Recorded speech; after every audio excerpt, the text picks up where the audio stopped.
Greetings and welcome to another Pokemon 2019 or Pokemon Journeys anime episode review. This time I'm talking about episode 130, so let's get to it. Episode 130 begins with Ash sending out Sirfetch'd as his second Pokemon. Ash says that there is something that only Sirfetch'd can do, and so he is counting on Sirfetch'd, who expresses its determination to meet its trainer's expectations. So Sirfetch'd begins with Fury Cutter, which Sirfetch'd uses in succession. However, Mr. Rime uses its cane to expertly clash with Sirfetch'd, showing that Mr. Rime is no slouch when it comes to close quarters battling. Eventually, Mr. Rime has one of its strikes flawlessly parried, and another one expertly blocked by Sirfetch'd, who then manages to successfully counterattack, landing a direct and super effective hit with Fury Cutter on Mr. Rime. Despite taking a powerful hit, Mr. Rime stands strong after using its cane to lessen the knockback of the impact. Sirfetch'd then uses Brutal Swing, but surprisingly, Mr. Rime is able to stop the Brutal Swing with its bare hands, much to Sirfetch'd's shock and dismay. Mr. Rime once again shows here that it is strong in a close-range brawl. Now I love that Mr. Rime seems to be looking off into the distance here, as in it appears that it's not thinking at all. It's not really there mentally. There is no emotion in its expression. Instead, it seems to be just acting on instinct, or it's acting autonomously like a robot, on thinking and on feeling. It's funny that Mr. Rime can do something this skilled and precise with an expression like this, and it's not just at this moment here. Throughout the battle, Mr. Rime does some amazing things with this very same expression. This is part of the reason why Mr. Rime is so amusing. But going back to the battle, Mr. Rime uses Expanding Force while keeping Sirfetch'd restrained. Since Sirfetch'd cannot dodge, it tries to guard with its shield. However, the Expanding Force shoots up from below, and thus Sirfetch'd is unable to block it. And it is blasted away as a result, losing its shield in the process. But despite taking a super effective Expanding Force that was greatly boosted by Psychic Terrain, Sirfetch'd manages to stand back up. The episode cuts away from the battle here to show that Wikstrom is watching the finals, and that he was brought to tears by the determination and chivalrous spirit that Sirfetch'd just displayed. It is of course great to see Wikstrom again, especially since he is still brought to tears by the successes of his disciple. We also see Professor Oak's reaction to the fact that Sirfetch'd was able to endure the Expanding Force. He commends Sirfetch'd and he says that this endurance is due to Sirfetch'd's chivalrous spirit. So the episode then cuts back to the battle. Mr. Rime uses Triple Axle. Sirfetch'd, who is shieldless and is still reeling from the damage it took, is unable to avoid Triple Axle, and so Sirfetch'd is kicked 3 times and pushed back, but Sirfetch'd still endures. Now I love that in order to close the gap, Mr. Rime rapidly skates on ice, and it then jumps while spinning. It's like Mr. Rime is figure skating. I also love that after knocking Sirfetch'd back with Triple Axle, Mr. Rime approaches Sirfetch'd and it stands there like, "Good day, sir. Are you ready for more?" Mr. Rime then uses Expanding Force again. However, this time, Sirfetch'd uses Detect to avoid the hit. Sirfetch'd then expertly uses its leak as leverage in order to vault over Mr. Rime. This allows Sirfetch'd to reach its shield. Very cool maneuver here by Sirfetch'd. But before Sirfetch'd can get its shield back, Mr. Rime goes for another Triple Axle. However, Sirfetch'd is able to recover its shield in time to block this Triple Axle. Sirfetch'd then uses Fury Cutter to cut the ice field, while Mr. Rime just watches in confusion. The barrage of Fury Cutters manages to slice up the battlefield and, more importantly, the psychic terrain, which ends up dispersing. This is what Ash was referring to when he said that there is something only Sirfetch'd can do. Now I do want to mention here that back in the XY series, Ash's Halucha, who is also a fighting type Pokemon based on a bird, also used a bug type move, X-Scissor, to destroy a psychic type move that covered the field, Trick Room. So I guess that they wanted to make a callback to this with Sirfetch'd. Also, Sirfetch'd got rid of Stealth Rock during Ash's battle with Cynthia. So I guess that Sirfetch'd really is the remover of harmful things on the battlefield. Cynthia or Diantha says that because Fury Cutter is a bug type move, it was able to defeat a psychic type move. This is of course because Psychic is weak to bug. Now I said that Cynthia or Diantha says this because there is a curious error here, since Cynthia is the one who is seen talking, but Diantha's voice is the one we hear. 虫タイプの技だからエスパータイプの技を壊せたってこと? Therefore, I really don't know who is supposed to be talking here. So Ash withdraws Sirfetch'd and he sends out Lucario. I love that Sirfetch'd and Lucario high-five each other figuratively. Now surprisingly, Ash immediately Mega Evolves Lucario. I think that Ash resorted to Mega Evolution way too fast, just like he resorted to Gigantamaxing way too fast in the previous episode. It's even worse here since Lucario is sent out and it instantly Mega Evolves, while Gengar at least got to battle for a while before Gigantamaxing. I just think that the gimmicks should be saved for when the situation is dire, for when there is no other way out of a tough situation. Like the trump cards they are, they should be used to turn the tables in a pinch. This not only makes sense logically and strategically, but it also makes their use more exciting, because we look forward to and anticipate the moment when they will be used, and they are used in the moment where they will have the biggest impact. There is a reason why in so many anime, characters don't go full power from the beginning. Instead, they slowly escalate in power throughout the battle, until they eventually reach their peak when the stakes are highest. These moments, when a character unleashes their full power, are so thrilling precisely because we have to wait to see them. There is build-up to these moments. I feel that Gigantamaxing Gengar and especially Mega Evolving Lucario are robbed of this, so these moments end up feeling a bit underwhelming, which is unfortunate. I get that Ash can use all three gimmicks, so he does not need to save them as much or be as judicious with their use, but still, holding on to them for just a bit longer would have gone a long way towards improving the overall battle. Now I love that after Lucario Mega Evolves, the episode cuts away from the battle to show that Bee, her Grablocked, Gurking, Karina, and her Lucario are watching the finals as well. It is of course very nice to see all these characters again, especially since they are shown after Lucario Mega Evolves. These characters all played a role in Lucario's development. I also love that Leon tells Mr. Rime to keep its guard up, since there is no telling what Ash is planning. And Mr. Rime poses like, oh yeah, well, we shall see about that, with the face it has on its torso smiling menacingly. So after Mega Evolving, Lucario ignites its aura and it roars, releasing a massive shockwave in the process that surprises everyone in the stadium, letting everyone know that Lucario is not here to play around.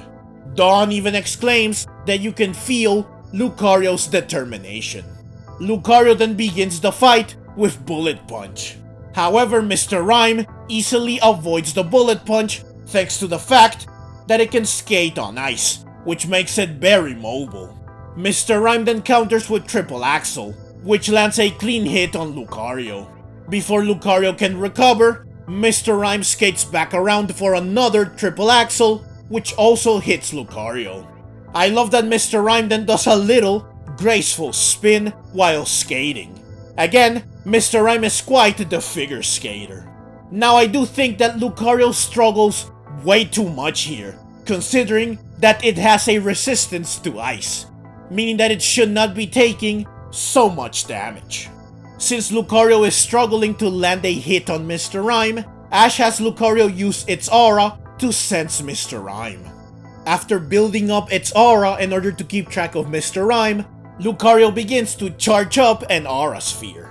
Mr. Rime then goes for another Triple Axle.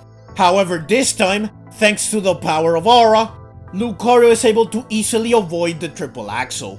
Lucario then counters using the aura sphere it was charging up. The aura sphere lands a direct hit on Mr. Rime, who is finally brought down, with the ice field following suit. Now I love that the face that Mr. Rime has on its torso is what has the classic knocked out swirls in place of the eyes, while Mr. Rime's actual eyes are closed. I actually got curious about this second face, and after doing some research I found out that this second face is what shows emotion, while Mr. Rime's actual face is expressionless. This is why Mr. Rime has this emotionless, blank expression all the time, and why the face on its torso was smiling earlier. Mr. Rime is definitely a very interesting Pokemon. I also want to point out that Mr. Rime did not use Expanding Force again. I guess because there is no longer a Psychic Terrain. So Leon opted instead to rely on the combination between the Ice Field and Triple Axle. So Sirfetch'd basically got rid of Expanding Force alongside the Psychic Terrain. Though Leon could have just told Mr. Rime to use Psychic Terrain again. So, after withdrawing Mr. Rime, Leon says that Ash and Lucario are impressive. Ash says that this is because he believes in Lucario. Ash and Leon then both smile, to show that they are both ready to keep battling. Now Ash and Pikachu celebrate Lucario's victory. But it's clear that battling Mr. Rime took a toll on Lucario, which again, I don't understand, since Lucario shouldn't take that much damage from Ice-type moves. So Leon then sends out his next Pokemon, which is Dragapult. Lucario uses Double Team to rush towards Dragapult, and then it uses Bullet Punch alongside the clones. While Dragapult manages to avoid the initial flurry of bullet punches, it is unable to avoid a follow-up barrage of bullet punches that knocks it to the ground. However, Dragapult then counters with Flamethrower, which lands a direct, super effective hit on Lucario. Ash smartly decides to withdraw Lucario here. Ash then sends out Dracovish, turning this into a battle between Galarian dragons. Dracovish begins with Dragon Rush, but Dragapult counters with Dragon Darts. The first dart hits Dracovish, interrupting Dragon Rush in the process. The second dart, however, is stopped when Dracovish bites it, which is both funny and dark. Dracovish then starts shivering, I guess because the Dreepy starts struggling. The second Dreepy then comes back around and it hits Dracovish, who is forced to release the other Dreepy. This allows both Dreepy to return to Dragapult, which is adorable. Now Dracovish gets back up and the spikes on its body start to glow red. They then get bigger by expanding the red energy surrounding them. This is coupled with Dracovish roaring and reeling back like it's in pain. I guess that this eruption of energy is causing some discomfort for Dracovish. The spikes then move forward and back, which makes it look like they are biting. They even make a sound that suggests that they are indeed biting. Now I was so confused here because I had no idea what is happening to Dracovish here. It's obviously not its ability since Strong Jaw would not do something like this. So my guess was that Dracovish learned a new move, though I had no idea what move it could be. However, Cynthia says that the clash of Dragon-type moves awakened a dormant power in Dracovish, meaning that this is likely an anime-exclusive thing. It is worth mentioning though that back in the Diamond and Pearl series, Ash's Torterra, when it was a Grottle, and Dawn's Mammoth Swine were able to eat a move of their type in order to get a power boost that would manifest itself visually as glowing energy emanating from them. Since Dracovish did bite a Dragon-type move, perhaps its power-up is a reference to what Grottle and Mammoth Swine could do, or Dracovish is doing the same thing. Disregarding the strange thing that is happening with Dracovish, Dragapult uses Thunderbolt, which lands a direct hit on Dracovish. Leon then confidently tells Dragapult to go in for the kill, and he says that Ash was not able to let Dracovish shine. However, this proves to be a reckless mistake, since Dracovish uses its spikes to bite down and trap Dragapult, much to Leon's surprise. Dracovish then uses Fish's Rend, dealing some good damage and further restraining Dragapult. Dracovish then tightens the hold of its spikes, restricting Dragapult's movement even more and surely inflicting even more pain. Now I love that the announcer likens this to Octolock, and the episode cuts to Bee, who is clearly surprised.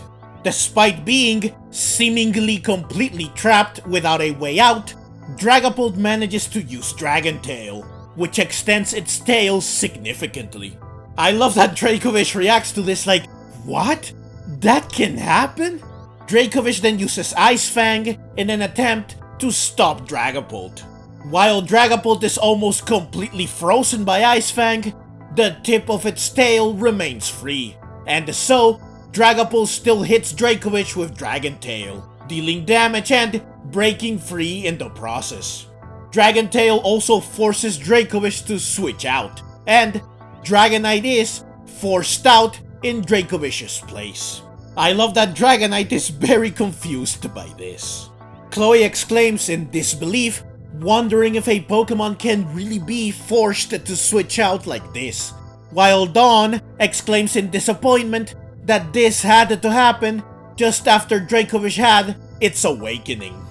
Now I do want to point out that this is the first time that Dragon Tail's additional effect of forcing the opponent to switch out is shown in the anime. Even though Dragon Tail was used in the anime for the first time 487 episodes ago, and it has been seen several times since then. So Dragapult uses Dragon Darts, but Dragonite counters with Dragon Dance, which allows it to deflect the Dragon Darts on top of getting its attack and the speed boosted. However, the Dreepy are relentless and they chase Dragonite while attacking continuously.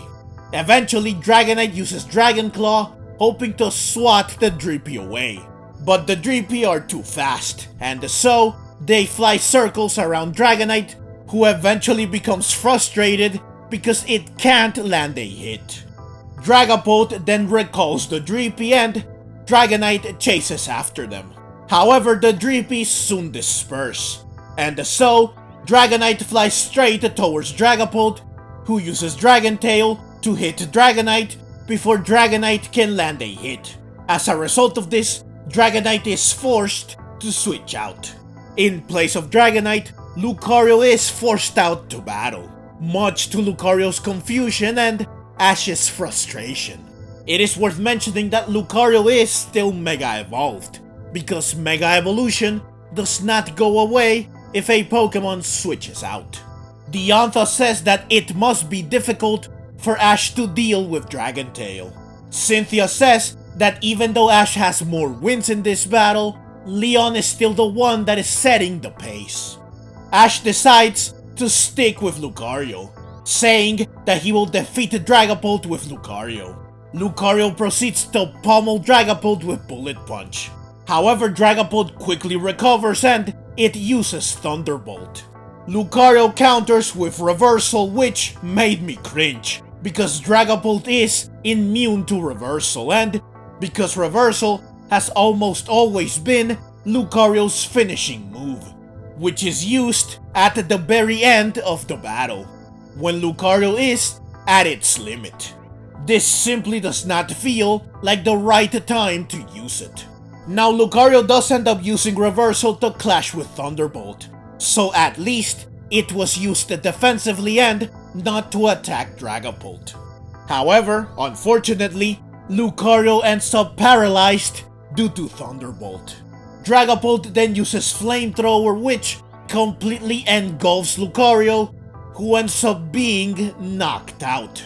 Now my jaw hit the floor in this moment, because I simply could not believe that Lucario was defeated in such an anticlimactic way, especially since Lucario was Mega Evolved. This is the same Lucario that defeated Cynthia's Dynamax Togekiss and God tier Garchomp. There is just no way that this very same Lucario struggled so much to defeat Mr. Rime, especially when, like I stated before, Lucario has a resistance to Ice-type moves. Lucario also has the type advantage over Ice. There is also no way that this very same Lucario ended up being defeated so easily. Yes, Lucario is weak to fire and it was hit by 2 flamethrowers. And yes, Lucario was paralyzed, so it could not avoid the second flamethrower. But come on, the Lucario we know wouldn't go down like this. It honestly feels like they just decided to nerf Lucario badly, so that it's easier to defeat Lucario, thus preventing it from getting more than one knockout. Because like I said in my preview discussion for episode 131, they likely want every member of the team to score 1 knockout, so that they all contribute evenly. Therefore, they could not have Lucario battle at full power, which is why they had to bring Lucario down a few notches, leading to this very unsatisfying ending for Lucario. This is honestly my one gripe with this episode. Lucario definitely deserved so much better. Also, the fact that they lingered so much on Lucario being hit with Flamethrower shows that exploiting Lucario's weakness to fire is how they decided to justify the fact that Lucario is taken out so easily. Of course, this justification is not good enough. So, Lucario's defeat gives Ash pause, because of course, losing Lucario is a heavy blow. After thinking about who he wants to send out next, Ash decides to go with Dragonite. Dragonite uses Hurricane, which smacks Dragapult around. Dragapult counters with Thunderbolt, which is mostly deflected by the Hurricane, and any bolts that get through are dodged by Dragonite. However, the Thunderbolt ends up breaking through the Hurricane and Dragonite ends up taking a super effective hit. Dragonite then flies up high, and Dragapult uses Dragon Darts in order to shoot down Dragonite. Dragonite counters with Draco Meteor. However, Dragapult rushes towards Dragonite while avoiding the meteors. The Drippy also avoided the meteors, but only initially. Both of them are soon shot / taken down by the meteors.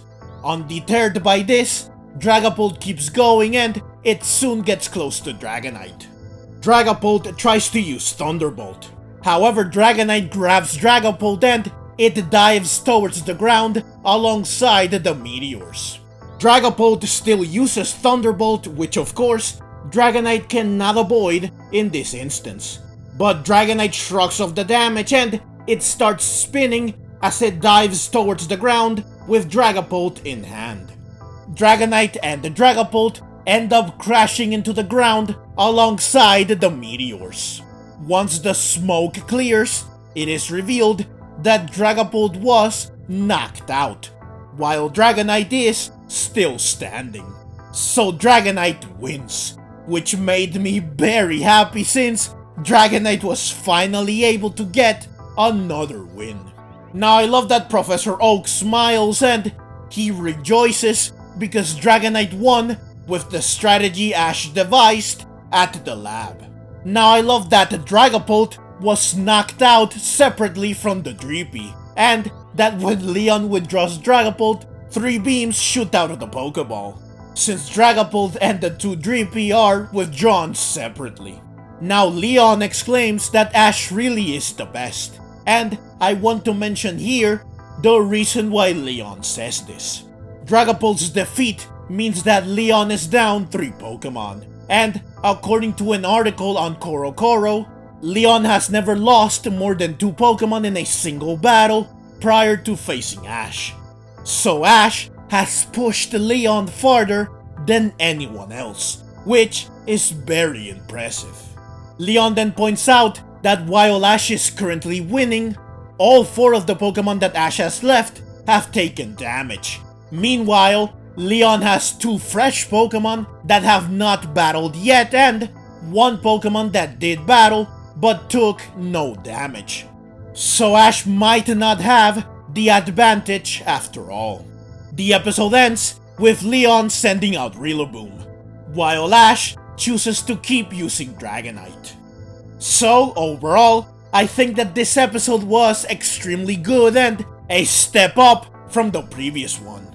The reason why I loved this episode so much is that all of Ash's remaining Pokemon, except for Pikachu, got to battle and they all did great. Unlike in previous episodes, no one was defeated quickly and without doing anything. Instead, they all contributed plenty, they all got to shine, and the only one that was defeated got to at least do a lot before going down. Ash being forced to switch Pokemon so much is what made all this possible, and it also made the battle much more dynamic and interesting. Sirfetch'd versus Mr. Rime was really good since they got into a sword fight where Mr. Rime showed that it is an adept close-range fighter. Despite being at a type disadvantage, Sirfetch'd still did great. It even destroyed the psychic terrain, which was very impressive. Lucario is the only one that was done dirty in this episode. While it still managed to defeat Mr. Rime using the power of its aura, I think that Lucario struggled way too much despite having the type advantage. I also think that Lucario was defeated in a way that is kind of believable, yes, but it was not as satisfying or meaningful as it should have been, considering how strong Lucario is, especially when Mega evolved. So while Lucario still got a knockout and it still fought well, it really deserved a better exit. Dracovish got quite a chuckle out of me when it bit the Dragon Dart / Dreepy, and the mysterious power that Dracovish unleashed was definitely a surprise and it was really cool. Hopefully, Dracovish will use this power again in the next episode. Dragonite was finally able to get another win, and against a fellow pseudo-legendary Pokemon no less. Better yet, Dragonite finally got to put its Kairyu-Seigun Draco Meteor to good use. It even turned it into a Draco Meteor Seismic Toss, which was very cool. Charizard would be proud. I also love that we got to see Wickstrom, Karina, Bee, and Gurking watching the finals. So yeah, overall, this episode was very good and an exceptional example of what every battle like this should be. But that's the video. As always, leave your own thoughts down in the comments below. I hope you enjoyed the video. If you did and would like to see more like it, then please consider subscribing to my channel. I love Pokemon and I love making videos on both the anime and the games. Also, please consider clicking the links on screen so that you can check out more videos like this right away. Thank you very much for watching, and let's meet again in the next video.